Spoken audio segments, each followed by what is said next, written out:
welcome to the latest episode of CultureClub X powered by CultureMonkey. I'm your host, Nicole Patrick. CultureMonkey is a complete employee engagement platform that helps people leaders to measure and improve their workplace culture. In the 11th episode of this season of CultureClub X, we have with us Kellie Wagner, founder and CEO at The Collective, a DEI Lab, a leading diversity, equity, and inclusion consultancy. Motivated by her personal experiences, Kellie launched Collective to change the way the workplace engages with its most marginalized team members. She believes in driving grassroots change through employee-led DEI initiatives that are human-centered and backed by design thinking and data. Kellie's consultancy has worked with companies like Spotify, Glossier, Food 52, and Taco Bell. Her thought-leading work on equity, intersectionality, and mental health has been featured in Forbes, GQ, and New York Magazine. She is also a seasoned DEI practitioner and renowned speaker at various HR conferences. Kellie is a graduate of NYU's Managing Workplace Diversity and Inclusion program and holds an MFA from the New School. Kellie, it's great to have you here with us today. Welcome again to Culture Club's videocast on diversity, equity, and inclusion in the modern workplace. Thanks so much for having me. Before we begin, please tell us more about yourself and your organization. Yeah, well, you did such an amazing job. Thank you for introing me. I started Collective about 4.5 years ago after working in the tech space for almost a decade. I really was interested when I was working in tech on how we created experiences that made customers and users feel, a sense of belonging, a sense of happiness, and also created access to people to better be able to use products. And what I realized while I was doing this work was that I was seeing the exact same issues and barriers play out for employees within the workplace. And so that really motivated me to get involved in sort of grassroots employee-led efforts at the organizations that I was at, participating in DEI councils, employee resource groups. And I saw a lot of power and impact that employees could create because they knew firsthand the issues because they were experiencing them directly, and often knew what they needed even more than maybe the leadership team in the organization. And so a lot of the work that Collective does is rooted in bringing leaders together with the employees who are most vulnerable, most likely to be experiencing a lot of challenges within the culture, to really design solutions that are meaningful, impactful, as well as feasible and sustainable, so that this work doesn't fall off the radar, but is something that is integrated into the company culture and organizational priorities over the long term. That's great. Well, it sounds like you're the perfect person to have for this today, for this interview. So we're very excited and lucky to have you here with us today. And let's get started. Great.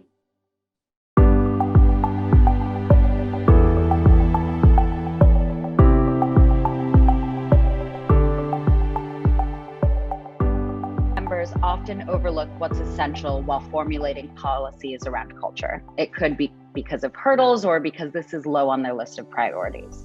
What, according to you, are the key focus areas for senior leadership to build a better culture for their organization? And how can they ensure that this is embedded in the company culture in a meaningful way? It's a great question. I think I often hear, where do we start? What's actually most important? And I think with this work, with culture, with diversity, equity, and inclusion, you can really start to boil the ocean or always be in this place where you're being reactive to kind of problems that are popping up. But as Collective has done research through surveying thousands of employees over the past few years, three kind of bucket areas have really emerged for us in our research around where senior leaders can have the most impact to drive a culture that creates strong sense of belonging and retains great top talent. The first one is trust. So how is trust created, upheld, and sort of repaired when it's broken? And that can look like trust amongst peers, trust in the leadership team, and trust in the broader organization. The second one is effective working relationships. So how do your employees engage with one another, right? When you're working alongside other people, especially other people that are different than you, being able to be effective communicators, to know how to give and receive feedback, all of these things can create a better day-to-day experience in a way that's going to serve the business and the culture, because it's going to bring out the best in people, the most creativity, the best problem solving, and ultimately allow people to feel like they are a supported member in the community. And then the third bucket that I always encourage senior leaders to look at is empowerment and advocacy. I think, in past generations, we saw employees staying at companies their entire career for 20, 30, 40 years. And now, as we just have so many more companies, employees have so many more options, I think we've realized a paycheck isn't enough, right?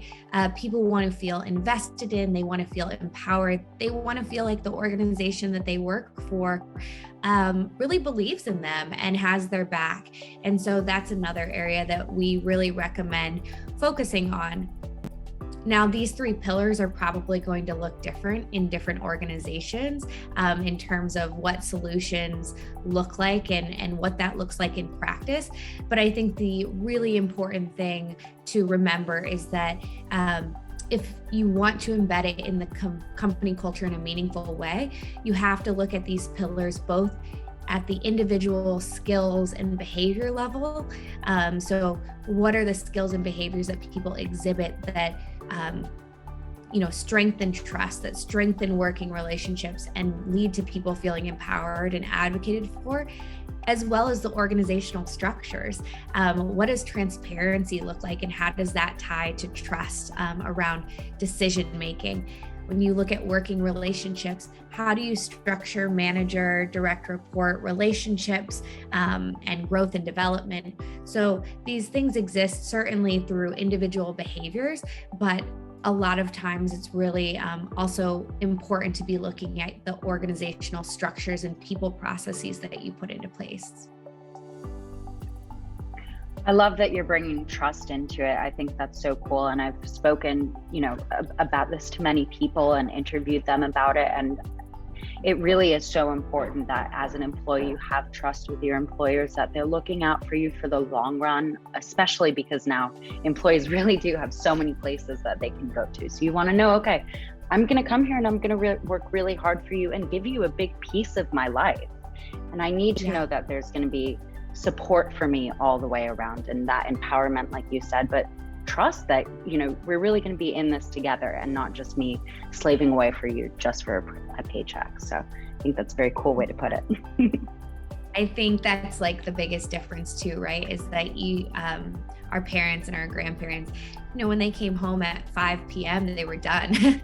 And now we're so connected to our computers. And so we work longer hours. To your point, you just you give such a big portion of your life to work. And so, feeling like you can trust the organization is going to make decisions that not just benefit the bottom line, but benefit their people is really important to employees.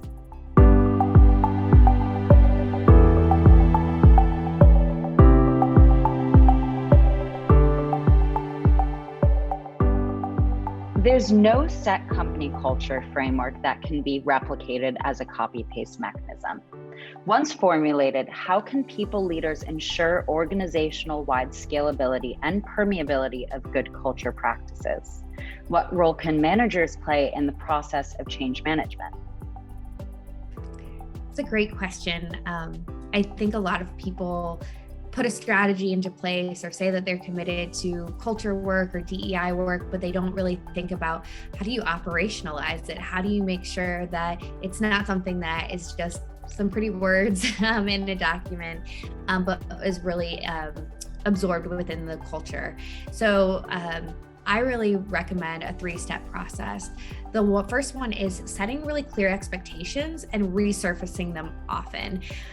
A lot of organizations, when they want to signal change and let's say they release new values, they have a big presentation and they share it with the team, but what they don't often remember is that we have to keep you start to feel like a broken record, but it is about continually repeating and going back to those values, and also moving beyond just values or cultural tenets, but naming the behaviors, the specific behaviors that support or kind of work against those values.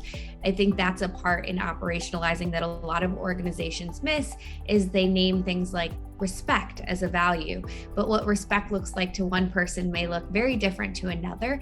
And so people may be showing up in ways that feels disrespectful to one person, but that person that's engaging in the behavior, because it hasn't been named that is a behavior that is going against the value of respect, doesn't even realize the harm that they might be creating to the culture. So being really specific and giving people very clear behavioral expectations is super important.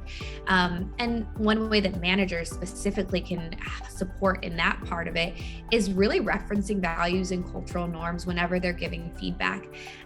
Feedback when it's ongoing is actually a really great tool for reinforcing culture, because it's not necessarily just about sort of like a skills or work performance issue.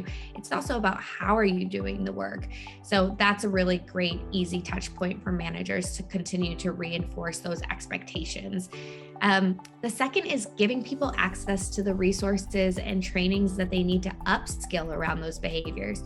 So once you say, hey, these are the expectations of this culture and this is how we want you to show up, it's really important to really be able to identify where in our teams or across different levels for our managers, might they be missing the skills to really be able to meet those expectations, or awareness to be able to meet those expectations, and then to invest in them, right? Because it's not enough to say, hey, I want you to do this, if the person genuinely doesn't know how, right? I want you to give feedback in a specific way, but they don't know how to do that, and they need practice and they need frameworks. It's really hard to hold someone accountable when they're saying, hey, I don't know how to do that. And so managers certainly can advocate for that, be aware where they're seeing skills gaps in their team, and even invest in themselves to continue to develop themselves. The third one is creating structures of accountability. So once you've named the expectations, once you've given people access to the skills and resources to be able to follow through on those behavioral expectations, it's really important then to hold them to those things, right? That really goes back to trust in your organization.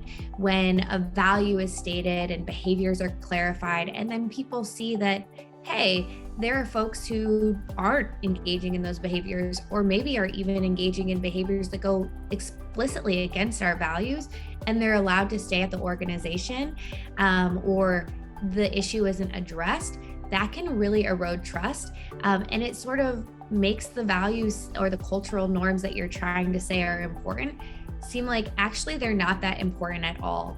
And I found that organizations, actually, this is probably the hardest part, because sometimes you have folks who are what we call rainmakers. They're really good at their job. They're really effective at, in things that contribute to the bottom line, but they're not showing up in a way that's strengthening the culture.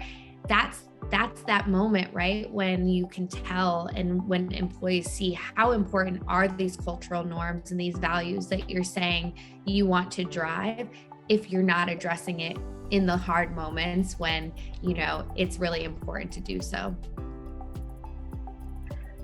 Totally. And it's really when a company then can kind of put their money where their mouth is and show, okay, we're here for you. And even though maybe the bottom line isn't if you've got a rainmaker and they're really, helping with the bottom line, but they're not helping with the company culture, that's when you can show, no, this has to change, or employees aren't going to be having that trust with them if you just look away. So I think that's a very interesting way that you put it. I like the rainmaker analogy with it.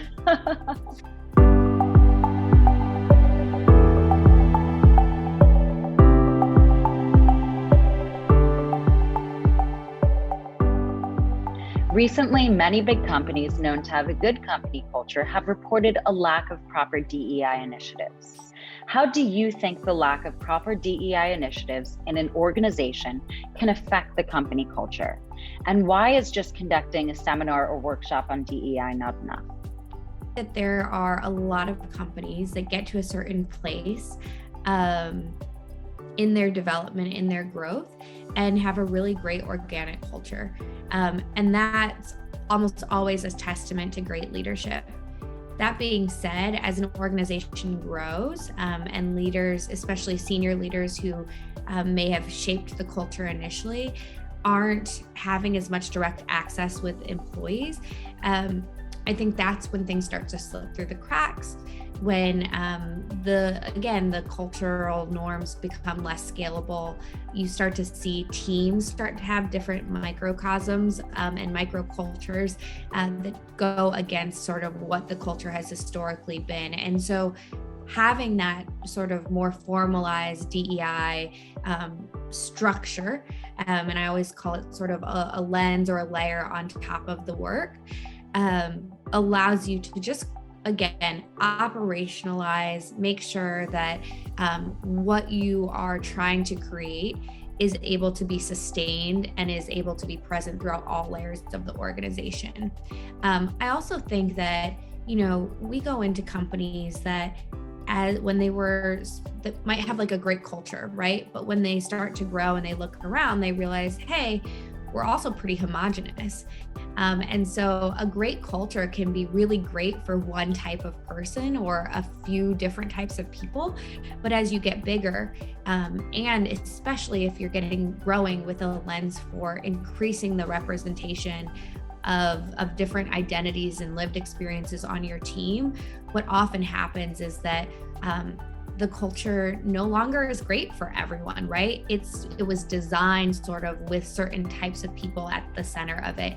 And so having those DEI initiatives just allows you to continue to just make sure that you're bringing people into the fold and making sure that, you don't look 5 years down the line and there are certain people who are saying, hey, I actually don't feel a part of this culture. I don't feel like it serves me. My trust in the organization looks very different than those folks.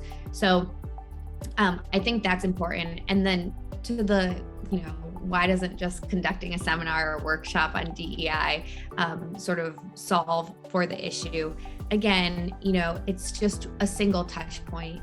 And also it's really important to think about what workshops are designed to do, which is they're designed to address behavioral issues. And like we said, it's so important that with DEI work, with culture work, that you're looking at it both at the systemic and organizational level, as well as at the behavioral, interpersonal, individual level. And so workshops are really only designed to tackle one part of that equation. So having a more formal program and strategy in place allows you to make sure you're hitting the challenges from all directions.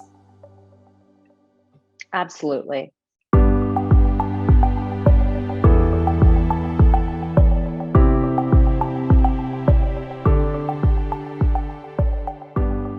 Do you agree that HR are the custodians of employee engagement and the subsequent culture practices, not just the owners? If so, what are your thoughts on this? That's such a good question. And it's interesting, like over the past 4.5 years that I've been running Collective, this question of HR and the people function and how it's shifting has been so front and center. And, in a lot of companies, HR are kind of put in charge of being the ones to sort of lead and own, whether it's company culture, whether it's diversity, equity, and inclusion more specifically. It sort of falls on their plate. And I think that we're starting to see that shift in the sense that we're recognizing that HR can't be the sole owners because this work, again, it's not a siloed practice. It's something that you layer on top of all the ways in which you work, right? It's how you work. And it's not just specific to some of the functions that HR has historically been in charge of. In terms of being custodians, in many ways, I think that that's actually more of an apt way to look at what HR can do than simply the owners, right? Because I think it's shared ownership. I think especially it's shared ownership with leaders and with managers.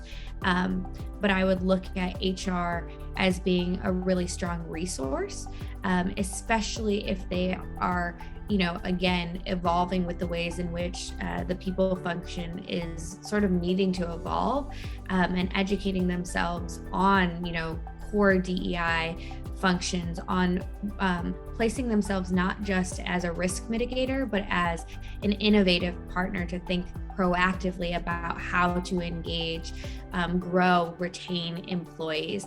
And so in that sense, they play a really impactful role, or can play a really impactful role in being a resource and a partner to the broader senior leadership team, to the broader team as a whole.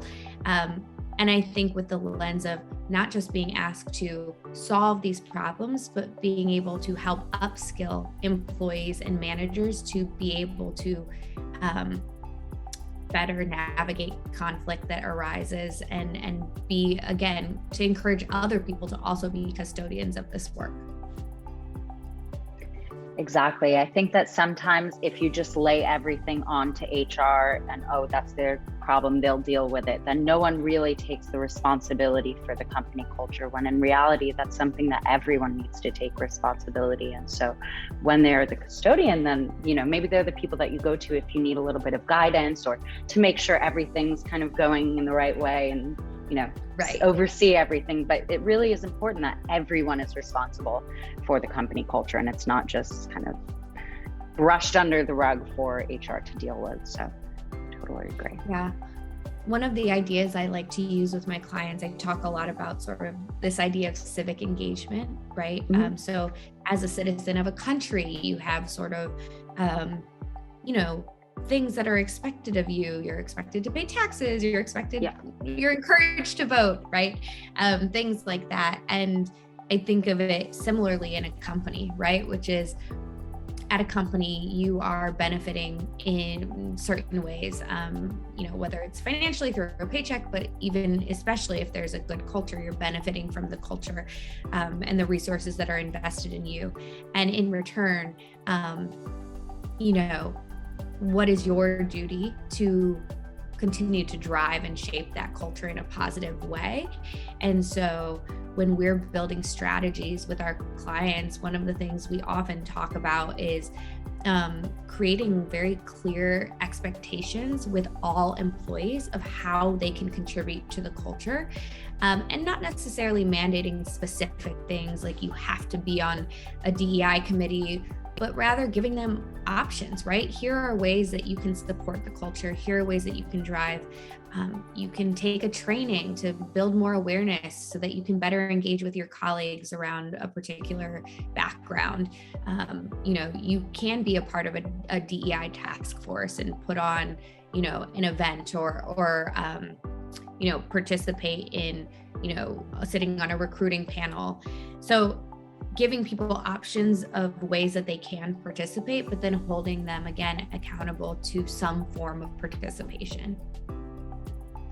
I think also in this day and age, that's so important because, like we said, you take your work home with you, and that really is a huge part of your life. So, and people want to be a part of a good company culture generally. So, I'm sure that you find that people really do want to go and say, hey, you know what, maybe I will do this, little program of learning how I might be doing something wrong, or I might be able to learn how to engage in a better way or be on a committee. I'm sure that people really are positive around that and want to be a part of that, which is, a cool thing to have.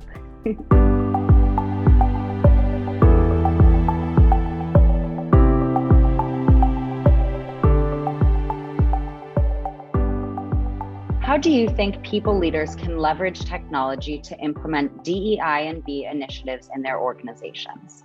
And what part does listening to employees frequently play in that? Yeah, it's a great question. And I think especially for organizations that are growing or that are larger, technology can play a really big part. The areas that I found it to be most helpful is certainly surveying. I think there are lots of tools now to gather feedback from your employees. And again, collective at the root of how we build strategies with our clients is through listening to employees, to first understanding what is your experience, but also to listening to their ideas for how things could be better or better serve them. And there are just such a plethora now. HR tech has sort of exploded in the past several years, and there are so many tools and platforms out there to gather feedback, both anonymously, both in way as well as ways that are attributed in more of a annual kind of on an annual frequency, as well as using sort of pulse surveying, right? To be constantly keeping the pulse on how your employees are feeling, right? So that you're not waiting for a whole year to go by to hear from them. And so I think that's a really wonderful, use of technology to be able to, again, especially in a remote environment where people aren't just walking through the offices, you can't hop into the HR office to share feedback. The other piece that I'm hoping and seeing more technology evolve in, and I think is super important, is using technology to track data. I think one of the things that has made DEI and culture sometimes feel like this intangible thing, and something that a lot of folks in organizations have to work really hard to advocate to get budget for, is that unlike a lot of other areas of a business, we don't always track data to show if the strategies that we're putting into place, the initiatives that we're investing in, are actually having the impact that we want them to have. And I see a lot of folks even put initiatives into place without even having any clear idea of what it is that they want the initiative to accomplish, right? So let's say we launched employee resource groups. Great. What are you hoping that the employee resource groups are going to do? I don't know. I just thought that we were supposed to have employee resource groups. Well, that's great. I mean, I think they're a great tool, but knowing what the tool is meant to do and then seeing if it's actually doing that is really, it's really important. And it's akin to how you would run any other department or function within the business. So I think there's some great technology out there to gather data, whether it's representation and seeing, if you're saying we want more diversity in these particular parts of the business, being able to see and track if that is happening, and also being able to see, where you might be losing folks in the funnel, and being able to then use that to make better decisions and improve your processes for the results that you want. Absolutely. And that's where we at CultureMonkey, jump into things, and we make sure that by allowing leaders to constantly check the pulse of their employees, that they're able to use that feedback and actually take actions on that. And like you said, not just wait once a year to speak with people, but check in with them, every few days, every few weeks, and make sure that they're actually keeping people happy, but taking that feedback and using it for the future, and to make sure that everyone feels included and heard. So it's a very exciting time for tech in that way.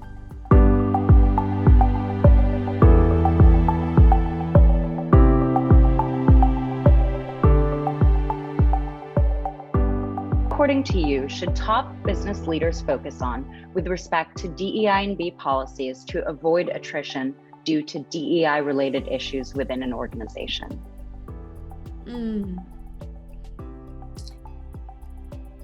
I think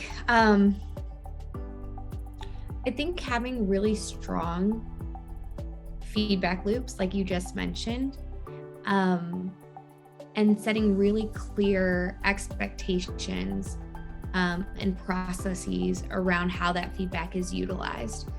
I do think that, I see a lot more organizations these days surveying their employees. I think it's a pretty common practice now. and gathering feedback. But I also see a lot of companies that then don't do anything with the feedback. And when you go back to trust and you think about, what keeps people at an organization, even through the hard times, it is that trust that, we may not be where we want to be, but we believe that the organization is going to address these issues. And so I think one of the biggest things that I've seen that keeps people in an organization, even when things aren't maybe where they want them to be, right? They don't necessarily see leaders that look like them, or, they're having interpersonal issues, is when they see their feedback taken and used to influence decisions forward for how to fix those and address those challenges. People, I heard this at a conference recently, and it's just, I now think about it in so many different contexts, which is that people can tolerate adversity much better than they can tolerate uncertainty. And so I think when you can paint a clear path forward, and you have shown that your word matters, that what you say you're going to do, you're doing, people are willing to kind of weather that storm a lot longer than when they feel like they're not sure where their feedback goes, if it matters, or even worse, if they feel like, oh, my feedback actually does not matter. I've seen evidence to say that, this feedback goes nowhere. I think that's when you start to see people leave because they don't have hope at that point. They don't have hope, and they don't have trust in the organization that that things are going to improve.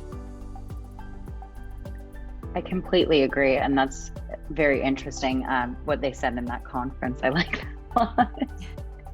I loved your views on all the things we discussed, Kellie. Your answers were truly reflective of the human-focused approach you take in your consultancy as well. Your unique perspective definitely adds a lot of value to this space and is a major learning for all of us. In my opinion, to make any policy human-centered, people leaders need to pay a lot of attention to their employee sentiment.